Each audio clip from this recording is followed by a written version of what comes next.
C'est l'interview politique alors que le Covid-19 est le sujet le plus politique, où on avoisine 3 millions de morts dans le monde.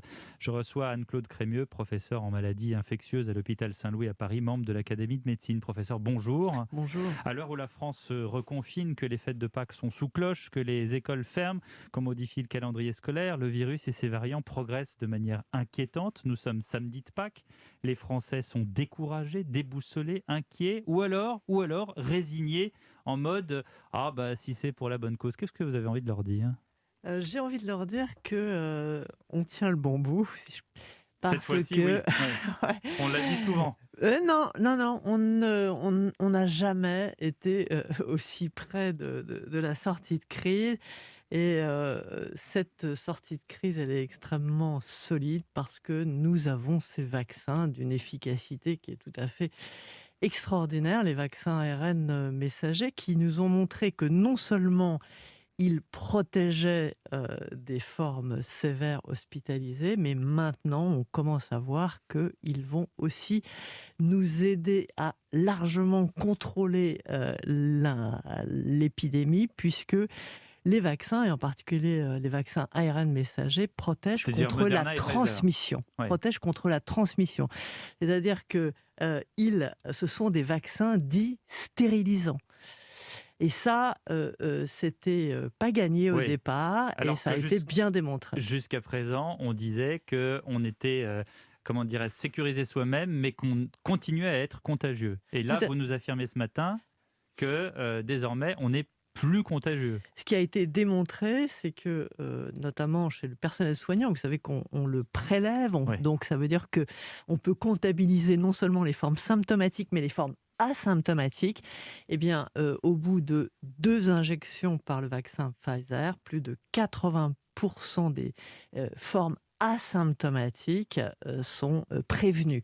Et ça, c'est très important parce que à terme, c'est ce qui va nous permettre de contrôler, voire d'acquérir une immunité collective. Oui, mais vous dites à terme quand? Parce que le président de la République dit que d'ici la fin de l'été, tous les Français seront vaccinés. Est-ce que c'est pas trop tard?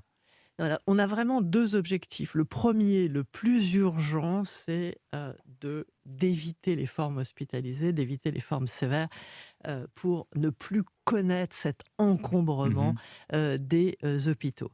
Et ça veut dire quoi? Ça veut dire vacciner toutes les personnes qui peuvent faire des formes hospitalisées, Mhm. c'est-à-dire essentiellement les personnes au-dessus de 65 ans et au mieux, c'est vrai, au-dessus de 50 ans. En dessous de 50 ans, on sait que la mortalité, elle est extrêmement faible, négligeable.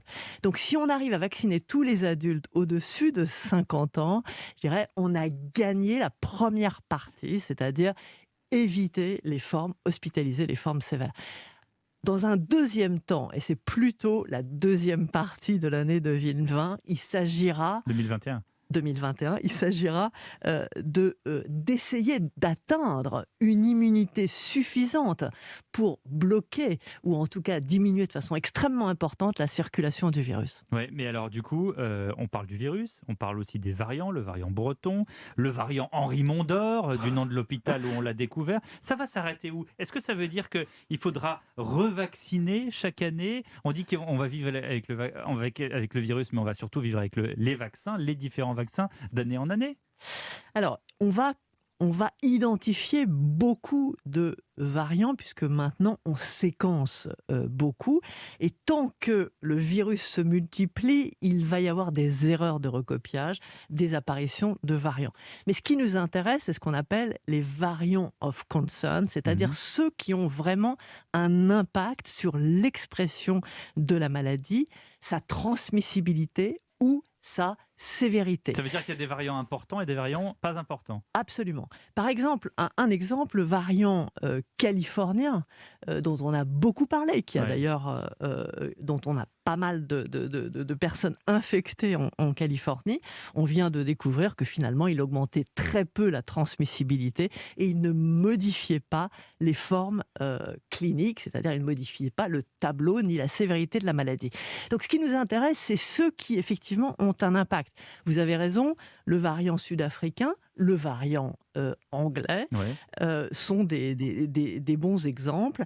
En ce qui concerne le variant anglais, on sait que nos vaccins sont tout à fait efficaces. Tous, que ce soit Pfizer, Moderna, AstraZeneca, Janssen, Sputnik.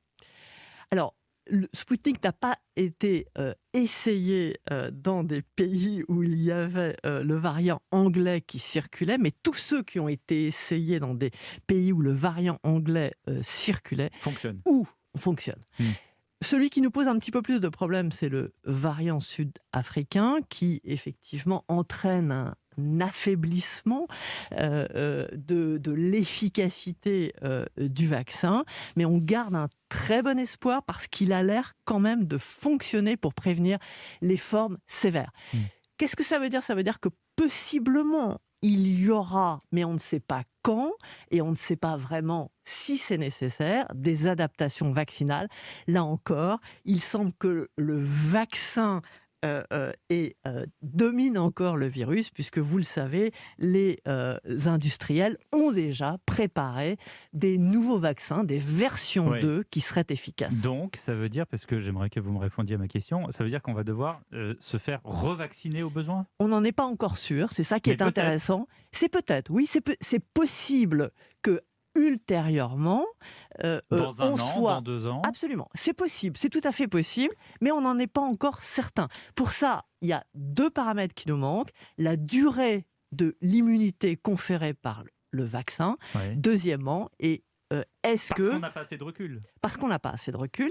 Et deuxièmement, est-ce que des variants vont affaiblir suffisamment les vaccins actuels pour obliger à le modifier. Et est-ce que les vaccins actuels sont une bonne base pour le développement des vaccins futurs ? Ah oui, c'est une des choses qu'on qui va est pas devoir tout refaire. C'est ça. Non, c'est une des choses qui est effectivement très, très spectaculaire dans cette crise. Ça a été la mise au point et la démonstration de l'efficacité de ces vaccins ARN messagers. Vous savez que ces vaccins ARN messagers ont été très vite fabriqués et essayés, et ils sont relativement rapides à modifier avec des essais qui seront beaucoup plus courts que ceux qu'on a connus pour la première version. On n'aura pas cette attente. Attente aussi sur les vaccins, sur le nombre des vaccins. Je ne vous interroge pas là-dessus parce que j'imagine que vous êtes comme beaucoup de gens qui disent que oui, on aurait dû avoir beaucoup plus de vaccins rapidement. Mais cette question sur ce week-end de Pâques, Anne-Claude Crémieux, est-ce que cette tolérance ce week-end de se déplacer partout ne risque pas de propager le virus ? Est-ce que vous avez peur de ça ? Bien sûr que ça risque. Bien sûr que toutes les interactions... Est-ce qu'on n'a pas été suffisamment vigilant là-dessus dans l'exécutif ? Moi, ce qui m'inquiète un petit peu dans les messages qui sont passés, c'est que on a donné l'impression aux Français qu'au fond, à l'extérieur, ils ne craignaient rien, qu'ils pouvaient rencontrer des gens. Or, bien sûr, et je le répète, les contacts qu'on a à l'extérieur sont moins risqués que les contacts qu'on a à l'intérieur. La plupart des clusters surviennent à l'intérieur, mais ça ne veut pas dire qu'on ne prend pas de risque lorsqu'on est en contact avec des personnes à l'extérieur. Donc il faut se protéger, il faut des masques. Donc méfiance, et je retiens le début de notre interview, professeur Anne-Claude Crémieux, le fait que désormais c'est prouvé, quand on a un vaccin, en tout cas ARN messager, eh bien on n'est plus contagieux. Il protège le plus souvent contre la transmission. J'ai parlé de 80% d'efficacité, c'est déjà énorme. Mais c'est un message qu'il faut faire passer en ces fêtes de Pâques. Merci beaucoup, professeur Anne-Claude Crémieux, d'avoir été avec nous.